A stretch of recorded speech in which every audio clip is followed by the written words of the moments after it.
The rope around Sarah's wrists cuts deep enough to draw blood, but she stopped feeling pain hours ago. What she feels now is worse.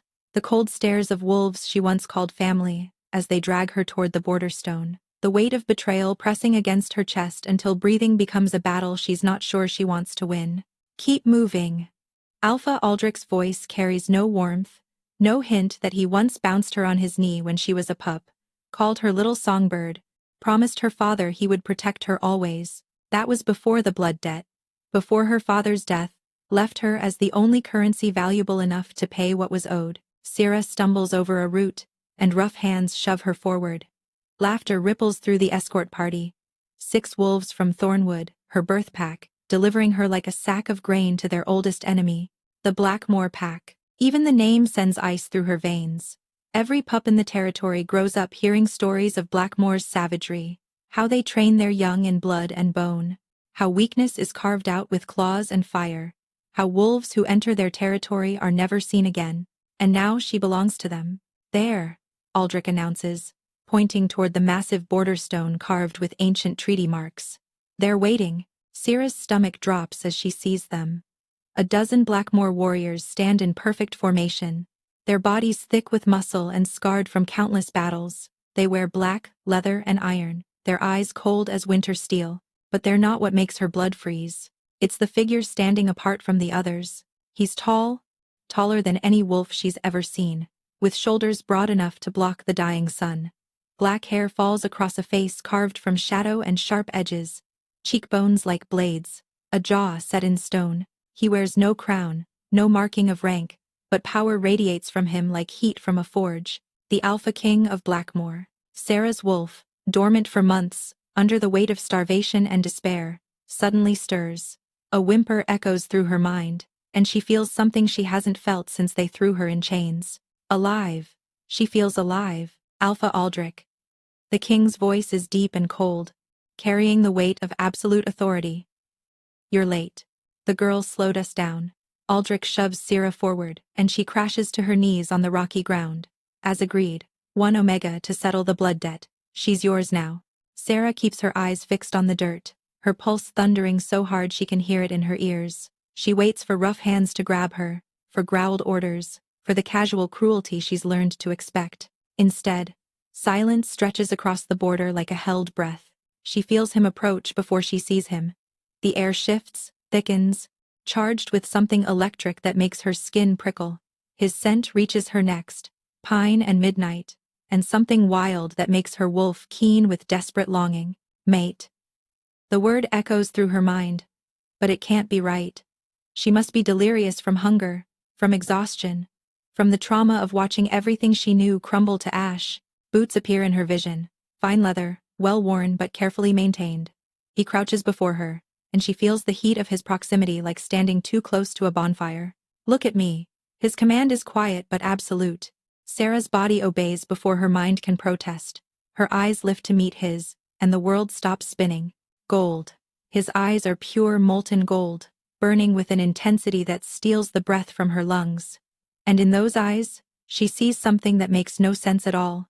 Recognition. Hunger. Relief. Like a man dying of thirst who finally found water. It's you, he breathes, so soft only she can hear. His hand rises toward her face, then stops, fingers trembling inches from her cheek. My king? One of his warriors steps forward uncertainly. Is something wrong? The king straightens abruptly, his expression slamming shut like a fortress gate. When he speaks again, his voice carries across the clearing with cold authority. The debt is settled. He turns to Aldrich, and Sarah sees the Thornwood Alpha flinch. Leave my territory. Now. Of course. Aldrich's relief is palpable as he backs away, already turning toward home. He doesn't look at Sarah. None of them do. She watches her pack abandon her without a single glance backward, and something inside her chest cracks and falls silent. Tavern. The king's voice cuts through her grief. See that she's brought to the fortress. Handle her carefully. A scarred warrior steps forward, his expression professionally blank, but not cruel. Yes, Alpha King. As she's lifted to her feet, Sarah catches one last glimpse of the king's face. He's staring at her with those burning amber eyes, and the raw emotion there makes her chest ache. He looks like a man who just found something precious, and like a man terrified of what that means. The journey into Blackmoor territory takes 3 days. Sarah walks until her feet bleed, then walks some more. The warriors around her move with tireless efficiency, their massive forms shifting between human and wolf as the terrain demands. They don't speak to her, but they don't mock her either. A small mercy she hadn't expected. Tavern stays close, his watchful eyes scanning constantly for threats. Once, when she stumbles badly on a rocky slope, his hand catches her elbow with surprising gentleness. "Steady," he murmurs. "Not far now." She wants to ask where they're going. What will happen when they arrive? What the king meant when he looked at her like she was his salvation and his doom wrapped in one. But questions feel dangerous here.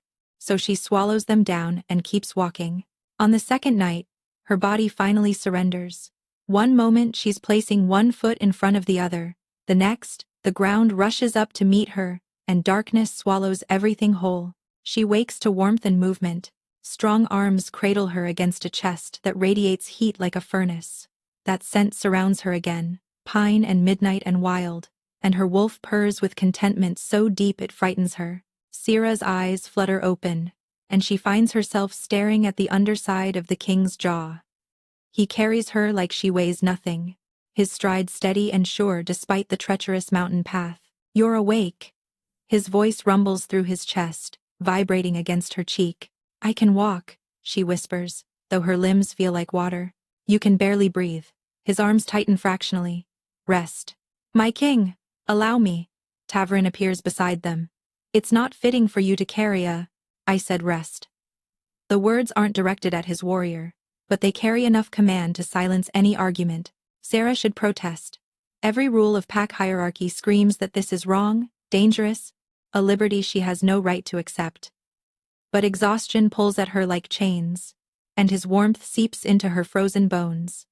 And before she can form another thought, sleep claims her again. When she wakes the second time, they've arrived. The fortress rises from the mountain itself, all black stone and iron spires that claw at the churning sky. Torches flicker along the battlements, casting dancing shadows that make the walls seem alive. It looks less like a home and more like a warning given form. "Abandon hope," it seems to whisper. "You belong to Blackmoor now." The king sets her down gently in the main courtyard, steadying her when she sways.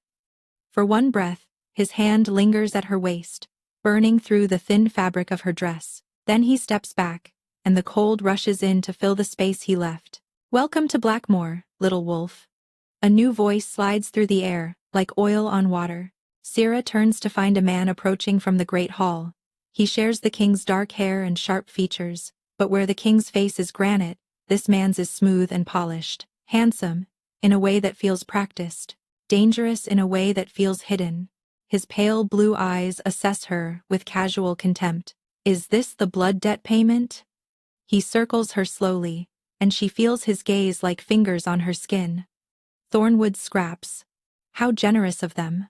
Varric. The king's voice carries warning. "I'm merely curious, brother." Varric stops before her, tilting his head. What possible use could she be? She's half-starved, clearly untrained, and her wolf is so weak I can barely sense it. "She's none of your concern." "Everything in Blackmoor is my concern." Varric's smile doesn't reach his eyes. "Or have you forgotten who kept this pack together while you were gone? Who built what you inherited?" The tension between them crackles like lightning before a storm. Sarah shrinks back instinctively, her wolf cowering at the barely contained violence in the air. "Tavern!" The king's command snaps like a whip. "Take her inside. Find her quarters in the East Wing." Varric's eyebrows rise. "The East Wing? That's reserved for honored guests, not debt slaves. Did I ask for your opinion?" For a long moment, the brothers stare at each other. Something ugly flickers across Varric's face, there and gone like a snake in tall grass. "Of course not, my king." He bows, the gesture somehow mocking. "You never do." As Tavern leads her away, Sarah feels Varric's gaze boring into her back. She doesn't need to look to know his eyes hold promises. None of them kind. "That was Varric," Tavern says quietly once they're inside. "The king's younger brother. He ruled as regent for 3 years while Alpha King Kale was in exile." Exile. The word slips out before she can stop it. Tavern's jaw tightens. Not my story to tell, but hear me, girl. He stops, turning to face her with unexpected intensity. Stay away from Varric. Whatever he says, whatever he offers, whatever he threatens, stay away. Syrah nods, her throat too tight for words. She's traded one prison for another, but this one has golden-eyed kings who carry her like something precious, and brothers whose smiles promise destruction, and she has no idea which danger will destroy her first. Weeks pass, and Sarah learns the rhythm of Blackmoor. Dawn brings the thunder of combat training. Wolves snarling and clashing in the yards below her window. Midday sees the fortress bustling with purpose. Servants and warriors moving through corridors of dark granite with grim efficiency. Evening brings silence, heavy and watchful, as if the very walls hold their breath. She's given duties in the healing wing, grinding herbs, and preparing poultices under the supervision of an ancient she-wolf named Marin. It's simple work, beneath her abilities, but she doesn't complain. Complaining draws attention, and attention in Blackmoor feels dangerous. What she notices most is the suffering. Young wolves pushed past their limits in training, nursing injuries that could heal in hours with proper care, but instead fester for weeks. Warriors walking on broken bones because asking for help is weakness. Children who fall silent when adults approach, their eyes old beyond their years. Don't. Marin catches her staring at a young warrior struggling to lift his sword arm. Whatever you're thinking, don't. His shoulder is dislocated. I could help him. Help? Marin's laugh is bitter. In Blackmoor, pain is the price of strength. We don't help wolves escape what makes them powerful. That's not strength. That's cruelty. The old healer's hand clamps on her wrist, surprisingly strong. Careful, pup, words like that will get you killed. The Alpha King may have placed you under his protection, but even he cannot shield you from everything. The mention of the king sends a strange flutter through Syrah's chest. She hasn't seen him since that first night, but she feels his presence everywhere. In the way servants whisper when she passes, in the careful distance warriors keep from her, in the questions no one asks but everyone seems to wonder. Why does he care about the debt slave from Thornwood? She wonders the same thing. That moment at the border haunts her dreams. The recognition in his eyes, the trembling of his hand, the whispered words meant only for her. It's you. What did he mean? And why does her wolf keen with longing every time she catches his scent lingering in the corridors? The answer comes on a night when the moon hangs full and heavy. Sarah wakes to screaming. She follows the sound through twisting corridors, her bare feet silent on cold stone. The screams lead her to the training yard, where torchlight illuminates a scene that stops her heart. A young girl, maybe 12, writhes on the ground. Her arm bends at an angle that makes Syrah's stomach lurch. Above her stands Varric, his boot pressing down on the girl's uninjured shoulder. Again, he commands another young trainee. Break her other arm, please, the girl sobs. Please, I'll be stronger, I promise. Strength isn't promised, it's proven. Varric's smile gleams in the torchlight. Break her. Syrah moves before thought catches up to instinct. Stop. Her voice rings across the yard, and every head turns toward her. Varric's eyebrows climb. The little debt slave speaks. How unexpected. She's a child. Syrah plants herself between Varric and the injured girl. Her pulse races against her ribs, but her voice holds steady. This isn't training. This is torture. This is Blackmoor. Varric steps closer, and his scent washes over her. Wrong, her wolf growls. Threat. We forge strength through fire. Weaklings who can't endure don't deserve to survive. Then you'll have to go through me. The words shock her as much as everyone else. Varric's eyes narrow, and she sees death flickering in their pale depths. Bold words for a slave. His hand rises, claws extending. Perhaps you need a lesson in your place. Touch her and die. The king's voice cracks across the yard like thunder. Syrah turns to find Kael striding toward them, his golden eyes blazing with fury. Power rolls off him in waves that make her knees weak, and every wolf in the yard drops into instinctive submission. Every wolf except Varric. Brother. He doesn't bow, doesn't flinch. I'm simply maintaining discipline. By torturing children? Kael stops between Sarah and Varric, his massive frame blocking his brother completely.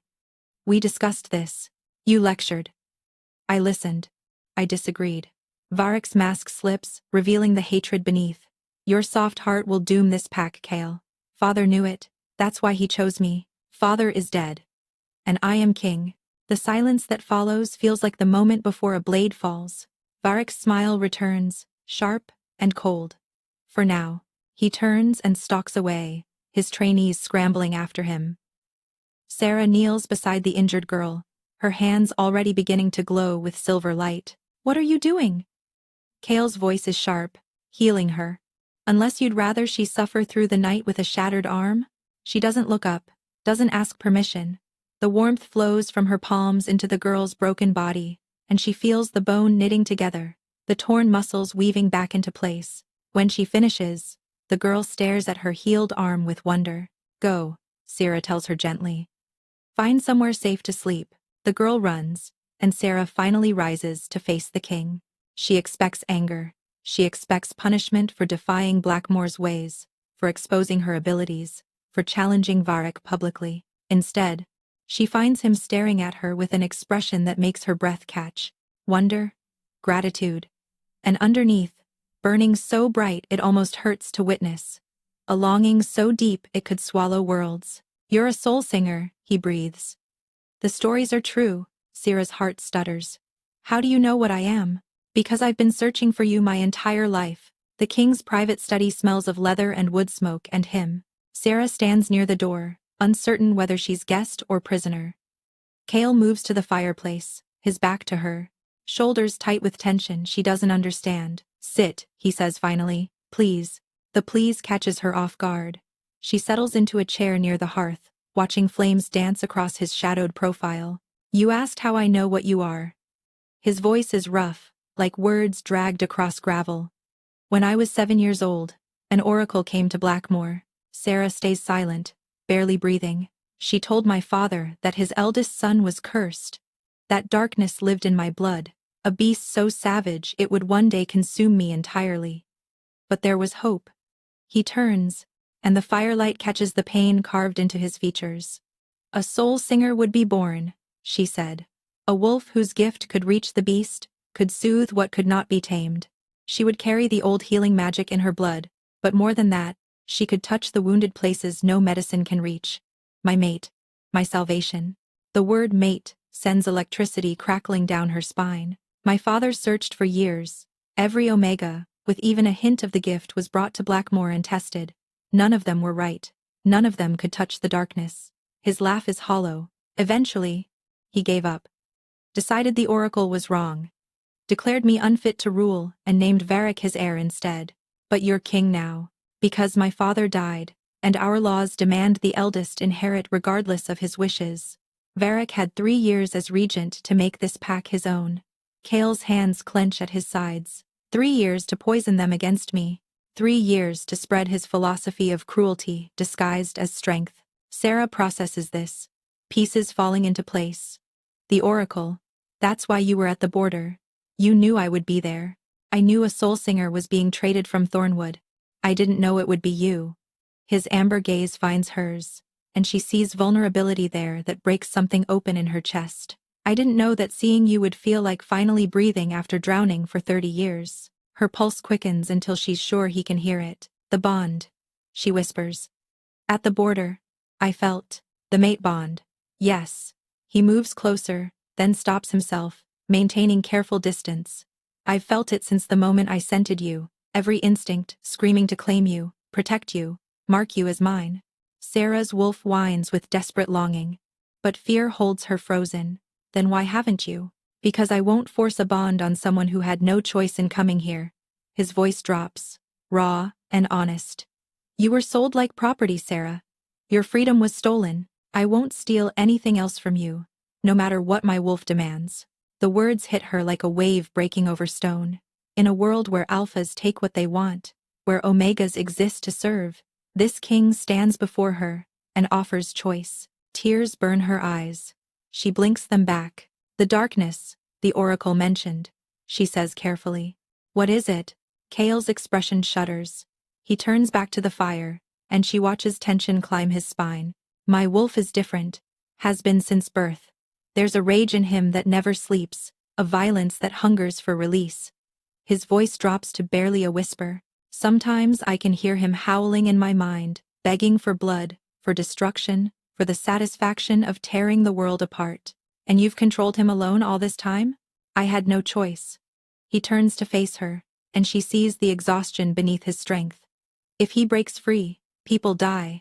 I've felt him slip twice in my life, and both times, he doesn't finish. He doesn't need to. Sarah rises from her chair, moving toward him without conscious thought.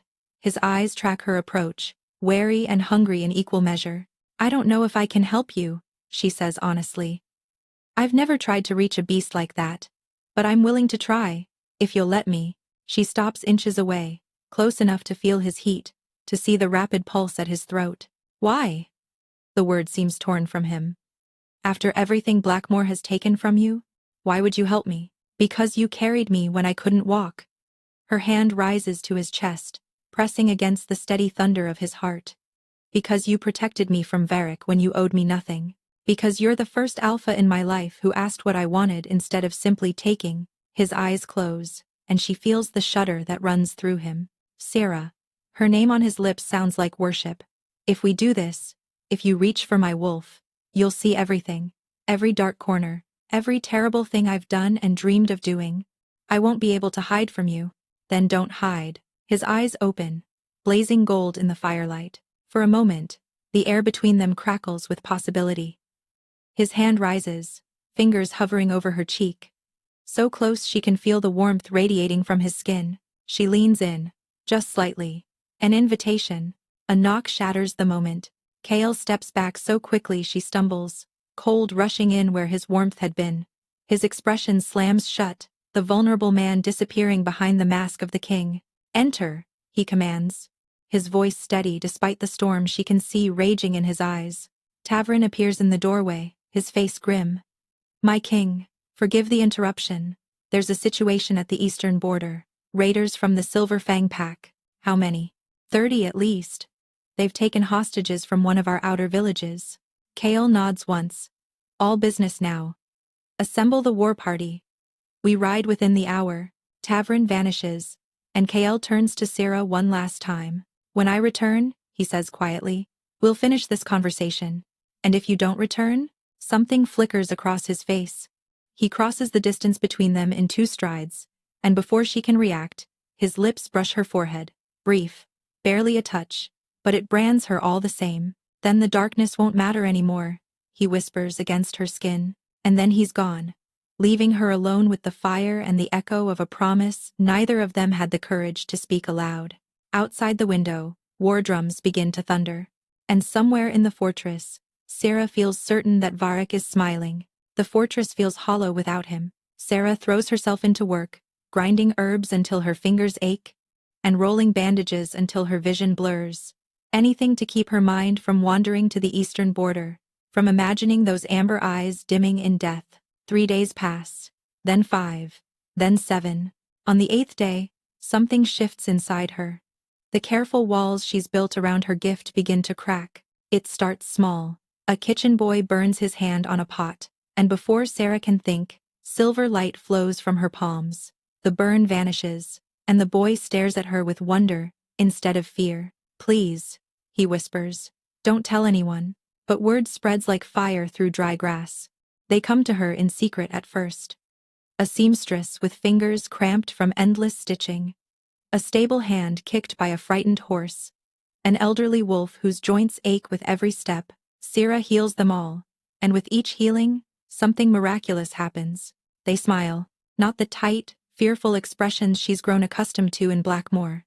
Real smiles, warm and wondering, as if they've forgotten what joy feels like and are only now remembering. By the 2nd week, the secrecy becomes impossible to maintain. Warriors begin appearing at the healing wing with injuries they would have hidden before.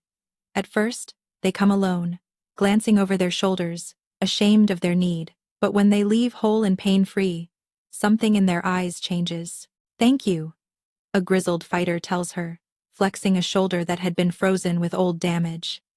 I haven't been able to lift my sword arm properly in years. Strength isn't just enduring pain, Sarah says gently. It's knowing when to let someone help you. The warrior stares at her for a long moment. Then he nods slowly, and she sees understanding dawn. The transformation spreads beyond the healing wing. Laughter echoes in corridors that once knew only silence.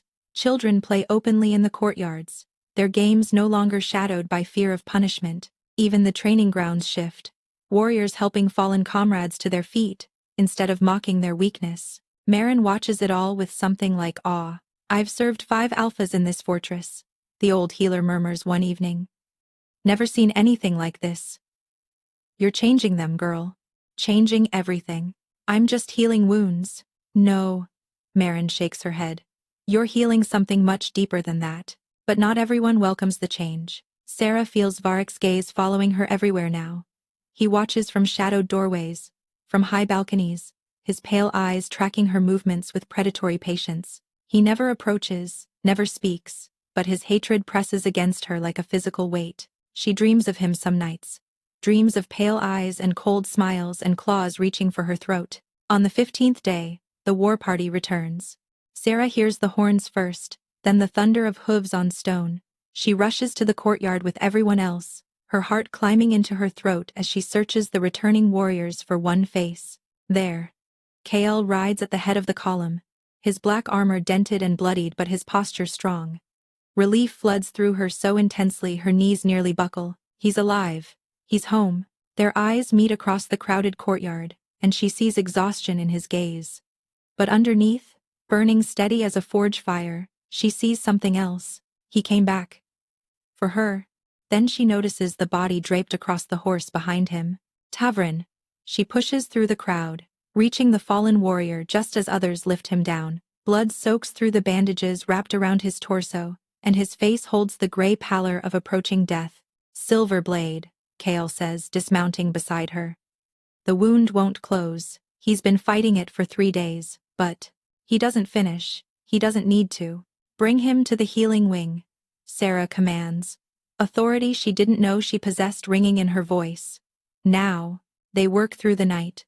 The silver poison fights her at every turn, burning through her healing light like water through sand. Sarah pours everything she has into Tavrin's broken body, chasing the corruption through his blood, his organs, and his failing heart. Kael stays beside her the entire time. He doesn't speak, doesn't interfere, and just sits in the corner with his head bowed and his hands clasped. Praying, she realizes, the Alpha King of Blackmoor. Praying for his friend. Dawn breaks through the windows as Tavrin's breathing finally steadies. Color returns to his cheeks. The silver poison retreats, then dissolves entirely under the force of her will. Sarah collapses backward, utterly spent. Strong arms catch her before she hits the floor. Kael cradles her against his chest, and she feels his lips brush her hair. "You saved him," he breathes. "You saved my oldest friend. He matters to you," she whispers. "Of course I saved him." His arms tighten around her, and for one perfect moment, the world contains nothing but his warmth and his heartbeat, and the safety of his embrace. Then a slow clap shatters the silence. Varrick stands in the doorway, his expression a mask of pleasant congratulation that doesn't reach his eyes. "How touching," he says. "The debt slave saves the day. Father must be rolling in his grave." "Varrick." Kael's voice carries warning. "Don't worry, brother. I'm not here to cause trouble." Varrick's smile widens. "I'm here to offer my congratulations. And to remind you that the council meets at sunset. There are matters to discuss. Important matters." He turns and disappears into the corridor, leaving cold silence in his wake. Sarah feels Kael's tension like a living thing. "What matters? Nothing you need to worry about." But his voice is too careful, too controlled. "Kael." He looks down at her, and she sees the weight he carries, the crown that crushes him more surely than any enemy's blade. "The council wants me to take a mate," he says finally. "A political alliance with the northern Pax. Varrick has been pushing for it since I returned from exile." Her breath catches. "And you?" "I told them I would never take a mate who wasn't my true bond." His burning gaze holds hers. "I told them I would wait forever if I had to." The words hang between them, heavy with meaning. Neither dares speak aloud. "Rest," Kael murmurs, setting her gently in a chair. "You've earned it." He strides from the room, and Sarah watches him go with an ache in her chest that has nothing to do with exhaustion. She doesn't see Varrick lingering in the shadows of the corridor. She doesn't see his pale eyes narrow with calculation. And she doesn't see him smile. The summons comes 3 nights later. Sarah wakes to urgent knocking, finding a young servant trembling in her doorway. "Please, miss, there's been an accident in the lower levels. A child fell down the old mine shaft. She's trapped, badly hurt, and no one else can reach her." Sarah is moving before the girl finishes speaking, grabbing her cloak and following through twisting corridors that descend deep into the mountain. "Where are the guards?" she asks. "Why hasn't anyone told the king?" "The king is in council, we couldn't interrupt, and the child is fading fast." The servant's voice breaks. "Please, you're her only hope." They descend stairs Sarah has never seen before, passing through areas of the fortress that feel abandoned, forgotten. Dust coats every surface. Cobwebs stretch across doorways like burial shrouds. Unease prickles along her spine. "How much farther?" she asks. The servant doesn't answer. Sarah turns to find the girl gone, vanished like morning mist. In her place stands Varric, blocking the only path back to the surface. "Hello, little soul singer." His smile gleams in the torchlight. "So good of you to join me." Fear crashes through her like ice water. She backs away, but walls press close on every side. "There's no child, is there?" "There's no child," he confirms pleasantly. "Just you and me, and a conversation long overdue. The king will come looking for me." The king is in council, debating whether to accept a political mate or continue chasing a fantasy. Varric advances slowly, savoring her terror. By the time he realizes you're missing, there won't be anything left to find. Sarah's hands rise, silver light flickering at her fingertips. "I'll fight you." "With what? Healing magic?" His laugh echoes off the stone. "You can't hurt me, little slave. You can only mend what's broken. And I intend to break quite a lot." He lunges. Sarah screams, throwing herself sideways as claws rake the air where her throat had been. She runs, but he's faster, cutting off every escape, hurting her deeper into the abandoned tunnels. "Did you really think you could change Blackmore?" Varric's voice follows her through the darkness. "Did you think your soft healing and gentle words could undo generations of strength? You're a disease. Soul singer, a weakness that must be cut out before it spreads." She bursts into a circular chamber and skids to a halt. Dead end. Walls rise on every side, trapping her like prey in a hunter's net. Varric appears in the doorway, blocking her last hope of escape. "My brother is weak," he says, advancing. "He always has been. That's why father chose me. That's why I should be king." His claws extend, gleaming wickedly. "Once you're gone, the darkness will consume him. He'll become the monster he was always meant to be, and I'll put him down like the rabid beast he is." "You're wrong." Sarah's voice shakes, but she forces the words out. "Kale isn't weak. Loving something doesn't make you weak. Love?" Varric spits the word like poison. "Love is a chain. A vulnerability. A weapon your enemies can use against you."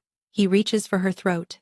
"Thank you for proving my point." His hand closes around her neck. The roar that answers shakes dust from the ceiling. Kale explodes through the chamber entrance, his shift incomplete, caught between man and beast. His eyes blaze gold fire, and the power rolling off him drives Sarah to her knees. "Brother." The word tears from his throat, more growl than speech. "Release her." Varric's grip tightens instead. "Or what? You'll kill me? Your own blood? If I have to." "You don't have it in you." But Sarah sees doubt flicker in Varric's pale eyes. "You've never had it in you. That's why father was wrong." Kale stalks forward, claws extending from fingers that have become half-paw. About everything, the brothers collide with the force of colliding storms. Sarah scrambles clear as they tear into each other, claws rending flesh, fangs seeking throats. The chamber fills with snarls and the copper scent of blood. They're evenly matched, she realizes, with growing horror. Varric has spent years preparing for this moment, training to kill the brother who stands between him and the throne. She sees the blade too late. It slides from Varric's boot, silver and deadly, coated with something that makes her wolf howl with recognition. Poison.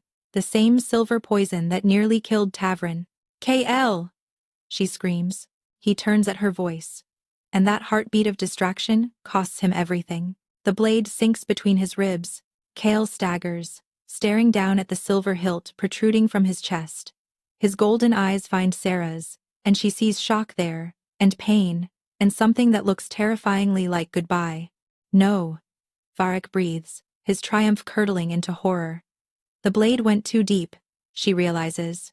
He meant to wound, to weaken, but in the chaos of combat, he struck true. No, this wasn't. You were supposed to. Kale's hand shoots out, closing around his brother's throat. I'm sorry, he rasps, blood bubbling at his lips. I'm sorry I couldn't save you from yourself. His claws tear through Varric's chest in one savage motion. The younger brother crumples, dead before he hits the ground. And Kale follows, collapsing onto the stone floor as silver poison races through his veins. Sarah catches him before his head strikes stone, pulling him into her lap with strength born of desperation. No, no, no.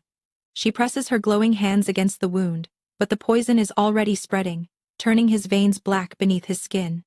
Stay with me. Kale, please, stay with me. His eyes flutter open, unfocused and dimming. Sira. Her name on his dying lips sounds like a prayer. You were everything I waited for. Everything I don't. Tears stream down her face. Don't you dare say goodbye. I'm going to save you. The darkness, he whispers. It's so loud. Can't hold it much longer. His eyes roll back, and his body begins to convulse. Sarah feels the beast rising, the darkness the oracle warned about, finally breaking free of its chains. In seconds, there will be nothing left of the man she loves, unless she reaches him first. Sarah closes her eyes and lets go. Not of hope, of fear. Her consciousness pours into Kale like water into a vessel, following the silver threads of her healing magic deep into the core of him. She's never done this before, never dared to reach so far into another soul, but she's never loved someone like this before either. The landscape of his mind materializes around her. A frozen wasteland stretches to every horizon, ice and shadow and howling wind. And there, at the center of it all, she sees them, two wolves locked in eternal combat. One blazes gold, weakening with every passing moment, his light flickering like a candle in a hurricane. The other is darkness given form, massive and terrible, eyes like pits into oblivion. The beast. It turns toward her, and she feels its hunger like a crushing weight. This is what Kale has fought his entire life. This is the monster that lives in his blood, waiting for weakness, waiting to consume. Sira walks toward it. The gold wolf howls warning, but she doesn't stop. The beast snarls, crouching to spring, but she doesn't run. I see you, she says softly, and her voice carries the power of every soul she's ever soothed, every wound she's ever healed. I see what you are. The beast lunges. She opens her arms and catches it. Silver light explodes through the frozen wasteland as she pours everything she has into the darkness. Not fighting it, not trying to destroy it, understanding it. You're not evil, she whispers, as the beast thrashes against her hold. You're afraid. You've been afraid since he was a child. Since you felt his pack die around you and knew you couldn't protect them. The thrashing slows. You became strong because the world demanded strength. You became savage because savagery meant survival. But you're not a monster. Her voice breaks on the words. You're just a wolf who never learned that it's safe to rest. The beast stills in her arms, and then, impossibly, it leans into her embrace. Silver light and shadow merge, gold and darkness weaving together into something new, something whole. The frozen wasteland begins to thaw, ice cracking, wind calming, the first hints of green pushing through barren soil. Sarah feels Kale's consciousness stirring, reaching for her across the healing bond. Sira? His voice echoes through the shared space, confused and wondering. How? How did you? I found you, she says simply. Now come back to me. She opens her eyes to the real world. Kale lies in her arms, his breathing steady, and his skin warm. The silver poison recedes visibly, pushed back by the force of her healing, by the wholeness she helped him find. The wound in his chest closes, flesh knitting, scars forming and fading. His eyes open, golden, but somehow softer now, lighter. The darkness, he breathes. It's quiet. For the first time in my life, it's quiet. Tears spill down her cheeks. I told you I'd save you. His hand rises to cup her face, thumb brushing away her tears with impossible gentleness. You did more than save me. He pulls himself upright, and she sees the wonder in his expression.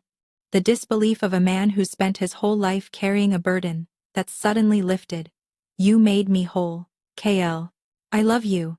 The words tumble out, raw and unguarded.